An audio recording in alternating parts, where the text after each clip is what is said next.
हेल' लोगोफोर, बे समाव नोंथांमोननि सिगाङाव दिनै 16 आगष्टनि फुंबिलि समाव माखासे खौरांफोर जथायनानै लाबोदों। दा बेयाव मा मा दं नोंथांमोना जोबजासिम नायलांबा नुगोन।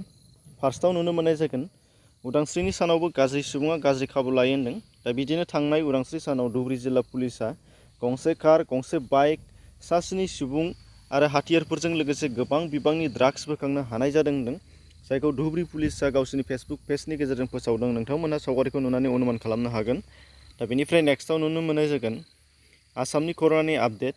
15 आगष्टखालि आसामाव गासै सा 7 सुबुङा कर'नानि गेजेरजों थैनानै थांनांदों। दा बिथांमोनहा जादों सारिता देवी जैन, बङाइगावनि बिथाङा, बेनिफ्राय आब्दुल अदुद, बेनिफ्राय हिमांशु रन्जन दास, बेनिफ्राय फयाज आहमेद लस्कार, बेनिफ्राय दंबावो निर्मल थामभ्लि, बेनिफ्राय मृदुल खनिकार, बेनिफ्राय दङ भारती हाजरिका। आरो बेजों लोगोसे गासै गोदानै 1057 सा केस आरो गोदानै 1593 सा डिसचार्ज खालामदों। दा टटेल केस जानाया 75,558 सा, डिसचार्जआ 53,286 सा, एक्टिभ 22,087 सा, थैनाय 182, माइग्रेट 3।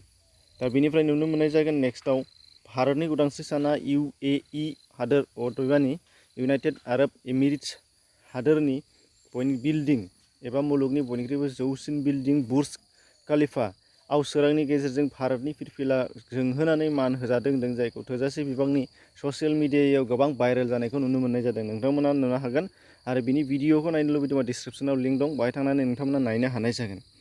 बेनिफ्राय नुनो मोननाय जागोन उदांस्रिनि सानाव गोबां सोनाब बंग'नि हुगलि जिल्लायाव थानाय खानकुल ओनसोलाव हारिमायारि फिरफिला दैखांनायखौ लानानै दावराव दावसि जादों होनदों, जेराव BJPनि सासे सोद्रोमाखौ बुयै बुयै बुथारनाय जादों होनदों, अदेबानि बुनायाव थैलांनो जादों। दा जाय जाथायनि दायनिगिरिखौ दा 7 खानाय जाबाय होनदों आरो नायबिजिरनाया सोलिगासिनो दङ होनदों। फुंखा नोंथांमोना नुनो मोनदों। बेनिफ्राय नुगोन नाम्बार 5आव दङ साख्रिनि रादाब। बेयावहाय नुनो मोनगोन एक्सेल केयार हस्पिटालनि staff nurse 40 post.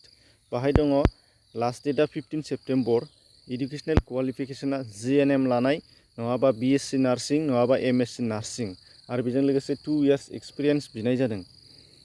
एप्लाइआ offline directly हैनो नांगोन हार्ड कपिखौ, बबेयाव HR डिपार्टमेन्ट एक्सेल केयार बरागावनाव, आरो बिनिफ्राय सफ्ट कपिखौ हरनो नांगोन बिथांमोननि इमेलाव। नोंथांमोना नुनो मोननाय जादों rajiv.dutto@excelcarehospital.com। नोंथांमोना स्क्रिनशट खालामनानै लानो हानाय जागोन जायफ्रा एप्लिकेबल। दा बेयावहाय एप्लाइ खालामहरनो हानाय जागोन होनदों। साबसिनै मिथिनोबा डिसक्रिपसनाव लिंक दं, बेयाव थांनानै नायबानो जाबाय। एसेनोसै, गोजोन्थों।